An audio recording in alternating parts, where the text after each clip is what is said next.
Jai Sri Krishna. Chapter 2, Text 32 to 41.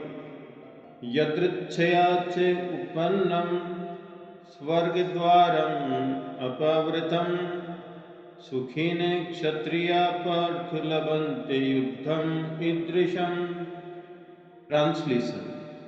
O Parth, happy are the Kshatriyas to whom such fighting opportunities come and shout, opening for them the doors of the heavenly planets.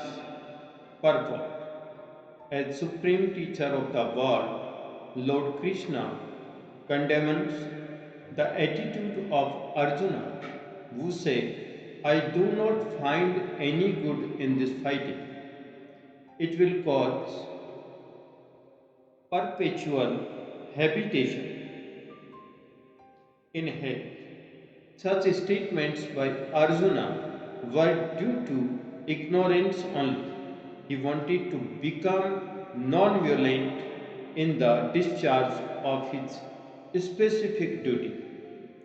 For a Kshatriya to be in the battlefield and to become non violent is the philosophy of fools.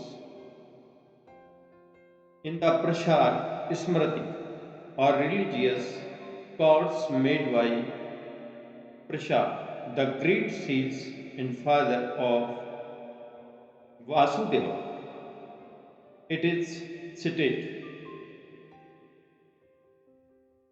the Kshatriya's duty is to protect the citizens from all kinds of difficulties. In for that reason, he has to apply violence in suitable cases for law and order. Therefore, he has to conquer the soldiers of inimical kings, and thus, with religious principles, he should rule over the world. Considering all aspects, Arjuna had no reason to refrain from fighting if he should conquer his enemies. He would enjoy the kingdom, and if he should die in the battle, he would be elevated to the heavenly planets whose doors were wide open to him. Fighting would be for his benefit in either case. Text 33. अथ चेत त्वम इमं धर्मी संग्रामम ने करिष्यसि तते स्वधर्मे कीर्तिम च हित्वा पापम अवाप्स्यसि. Translation. If, however, you do not fight this religious war, then you will certainly incur sins for neglecting your duties and thus lose your reputation as a fighter. Purport. Arjuna was a famous fighter and he attained fame by fighting many great demigods, including even Lord Shiva. After fighting and defeating Lord Shiva in the dress of a hunter, Arjuna pleased the Lord and received as a reward a weapon called Pasupat Astra. Everyone knew that he was a great warrior. Even Dronacharya gave him benediction and awarded him the special weapon by which he could kill even his teacher. So he was credited with so many military certificates from many authorities, including his adopted father Indra, the heavenly king. But if he abandoned the battle, he would not only neglect his specific duty as a Kshatriya, but he would lose all his fame and good name and thus prepare his royal road to hell. In other words, he would go to hell not by fighting but by withdrawing from battle. Text 34.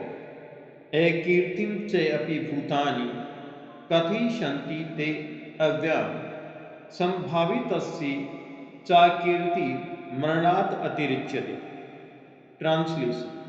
People will always speak of your infamy, and for one who has been honored, dishonor is worse than death.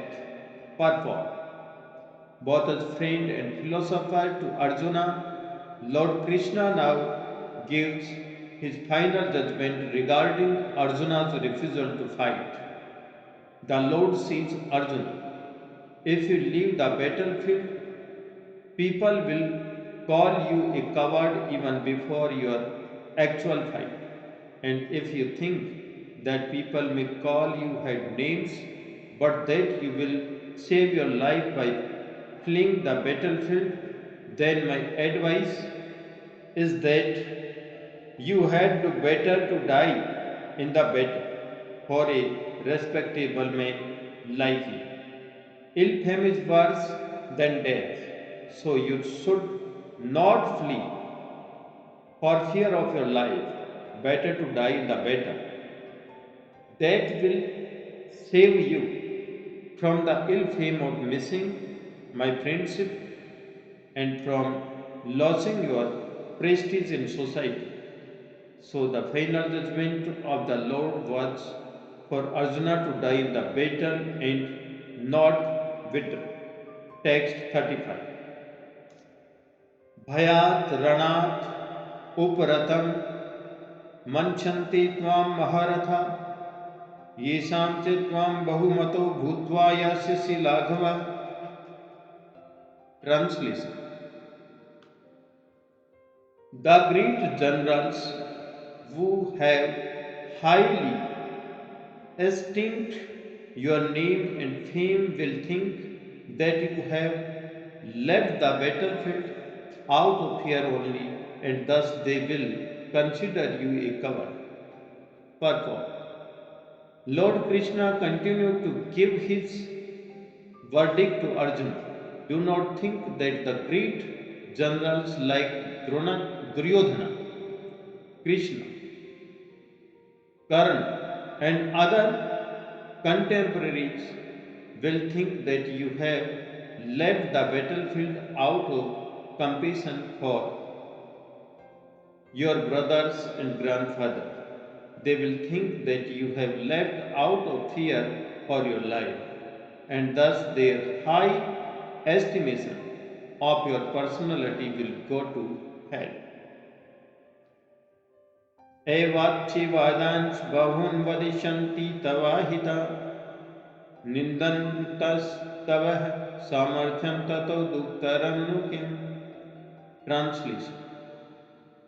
Your enemies will describe you in many unkind words and scorn your ability. What could be more painful for you? Purport. Lord Krishna was astonished in the beginning at Arjuna's uncalled for plea for compassion, and he described his compassion as befitting the non Aryans. Now, in so many words, he has proved his statements against Arjuna's so called compassion. Text 37. हतो वा प्राप्स्यसि स्वर्गे जित्वा वा भोक्ष्यसि महीम् तस्मात् उत्तिष्ठ कौन्तेय युद्धाय कृतनिश्चय. Translation. O son of Kunti, either you will be killed on the battlefield and attain the heavenly planets, or you will conquer and enjoy the earthly kingdom. Therefore, get up and fight with determination. Purport. Even though there was no certainty of victory for Arjuna's side, he still had to fight, for even being killed there, he could be elevated into the heavenly planets. Text 38. सुख दुखे समे कृत्वा लाभ एलाभौ जया जयो ततो युद्धा युजस्व नैवम पापम वाप्स्यसि. Translation. Do thou fight for the sake of fighting without considering happiness or distress, loss or gain, victory or defeat, and by so doing, you shall never incur sin. Purport. Lord Krishna now directly says that Arjuna should fight for the sake of fighting because he desires the better. There is no consideration of happiness or distress, profit or gain, victory or defeat. In the activities of Krishna consciousness, that everything should be performed for the sake of Krishna is transcendental consciousness. So there is no reaction to material activities. He who acts for his own sense gratification, either in goodness or in passion, is subject to the reaction good for good or bad. But he who has completely surrendered himself in the activities